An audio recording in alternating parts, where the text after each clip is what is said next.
Welcome to Borders and Beyond Media. In today's special episode, we take you inside one of the most powerful gatherings shaping the future of our world, the G20 Summit. But what exactly is the G20? It's an international forum that brings together the world's biggest and fastest growing economies, countries that represent nearly 85% of global GDP, three-quarters of world trade, and about two-thirds of the planet's population. As you can see, below are some of the population changes as from 1960 up to 2023. Sit and relax as we take you through the facts of G20. Also, please subscribe as many videos are coming. You can as well tell us where you're watching from in the comment section. Anyways, let's go back to our video. Ready? At the dawn of the 1900s, the world's population was just over 1.5 billion. And the nations that would later form the G20 were already shaping that global story. In the East, China and India stood as demographic giants, while Europe and North America led the industrial world, powerful economically, but smaller in population. The first half of the century was marked by two devastating world wars that slowed population growth across Europe. Millions were lost in conflict, and birth rates fell. Yet, in the United States, Canada, and Australia, populations expanded steadily, driven by immigration and a pool of economic opportunity. After 1950, the world entered a period of unprecedented population growth, the post-war boom. Between 1950 and 2000, global numbers more than doubled, and the developing world surged ahead. China and India each grew by hundreds of millions of people. Indonesia and Brazil tripled in size, and Japan experienced its own rapid growth, rising from about 83 million to 127 million before stabilizing. In the West, baby booms transformed societies, though growth later slowed as birth rates declined. By the turn of the millennium, the global population had exceeded 6 billion. The G20 nations together represented both the largest and most dynamic societies on Earth.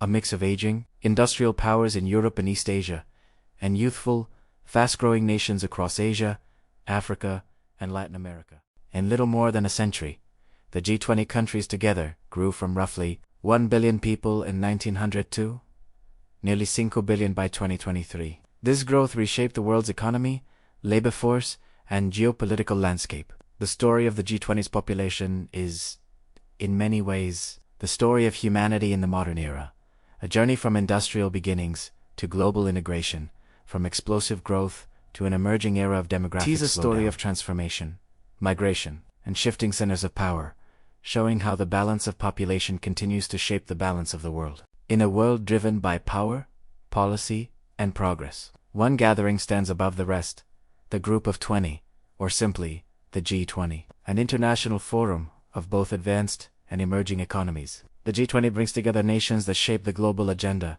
representing 85% of the world's GDP, three-quarters of global trade, and nearly two-thirds of humanity. Formed in response to the 2008 financial crisis, the G20 became a meeting not just of ministers, but of world leaders, working together to stabilize markets, drive development, and strengthen international cooperation. Unlike the United Nations, the G20 has no permanent headquarters. Instead, its presidency rotates annually, giving each host nation, including South Africa in 2025, a moment to lead the global conversation. Its decisions echo far beyond conference halls, influencing trade policies, climate commitments, financial reforms, and the balance of global power.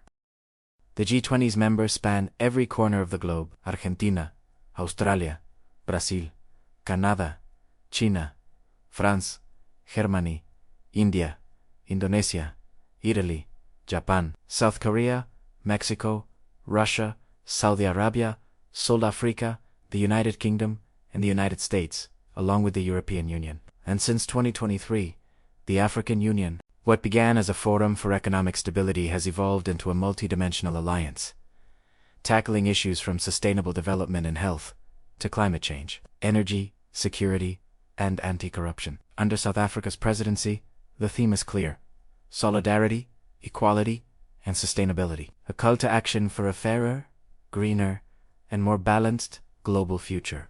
For the host nation, the benefits are immense, from infrastructure development and tourism growth to global exposure and policy influence. For the developing world, it's an opportunity to demand debt relief, climate finance, and a more equitable international order. Yet, challenges remain. As South Africa prepares to welcome world leaders, questions of readiness, service delivery, and geopolitical tension rise to the surface. Reports emerge of an inequality study, led by Nobel laureate José St, to be presented at the summit aiming to spark dialogue on global wealth distribution. Meanwhile, tensions simmer. The Russia-Ukraine conflict, U.S. diplomatic absences, and competing interests test the unity of this global forum. A world driven by power, policy, and progress. One gathering stands above the rest. The G20, an international forum of both advanced and emerging economies. The G20 brings together nations that shape the global agenda, representing nearly 85% of the world's GDP, 3/4 of global trade, and about 2/3 of humanity. Formed in the wake of the 2008 financial crisis, the G20 was elevated to the leaders' level to stabilize markets and strengthen cooperation. Unlike many international bodies, the G20 has no permanent secretariat. Instead, its presidency rotates annually, giving each host nation the chance to lead the global conversation. But what does all this mean for you, the young entrepreneur in Johannesburg, the farmer in rural Uganda, the student activist in Dar es Salaam? Today, we ask the question, where does the ordinary citizen in Africa benefit, and what risks lie ahead? Over the next hour, we'll explore the benefits, the drawbacks, the political dimension, and ask, will upcoming elections in Uganda, Tanzania, and Cameroon reshape how this global forum impacts lives on the ground? Stay with us. If you have reached this far, please consider giving us a like and also subscribe to our channel, as many stories are coming. For many in Africa, the G20 may sound distant boardrooms, global summits, foreign capitals, but the ripple effects can touch local lives. Consider this: when a G20 host country invests in infrastructure upgrades, when climate finance flows are unlocked, when digital skills programs are launched, opportunities open. In South Africa, as host, the summit brings potential tourism boosts, job creation, and inbound investment. For farmers, low-cost climate adaptation grants or better market access may emerge through G20-driven partnerships. For graduates, digital economy growth, cross-border trade, and innovation hubs can translate into real jobs. In short, owning a business, farming, learning a skill, accessing a new market. These are ways a common citizen can benefit from the global agenda. But benefits do not arrive automatically. They must be turned into action, into local programs, into measurable change.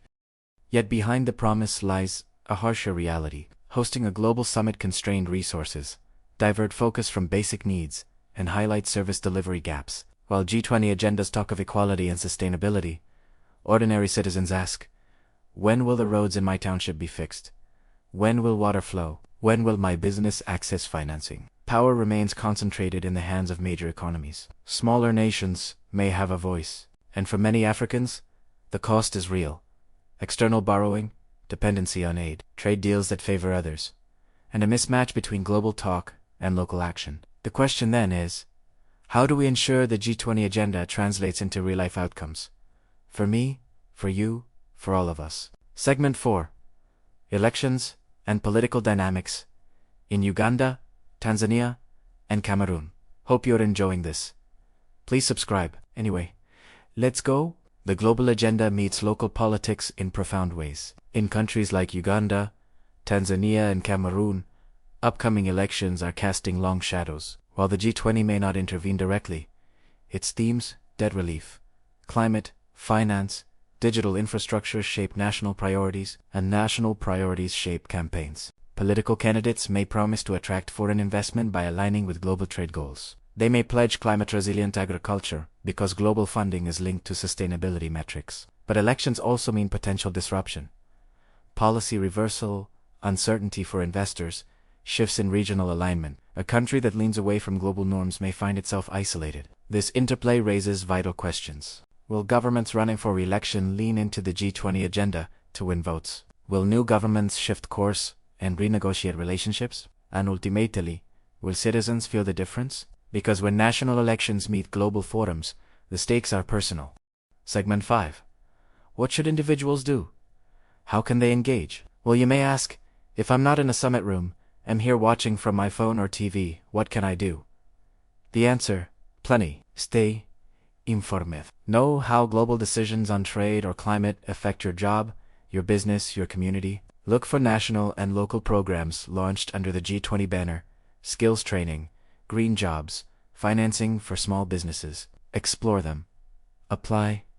Benefit. Vote with awareness. In upcoming elections in Africa, weigh the promises that reflect global-local alignment, digital access, climate adaptation, inclusive growth, because in the end, participation isn't passive. Global forums may set the stage, but local voices fill it. Your voice matters. I really appreciate you spending your time with me today. If you enjoyed the video, don't forget to hit that subscribe button, give it a thumbs up, and drop a comment below letting me know which city or country you're watching from. Your support means the world.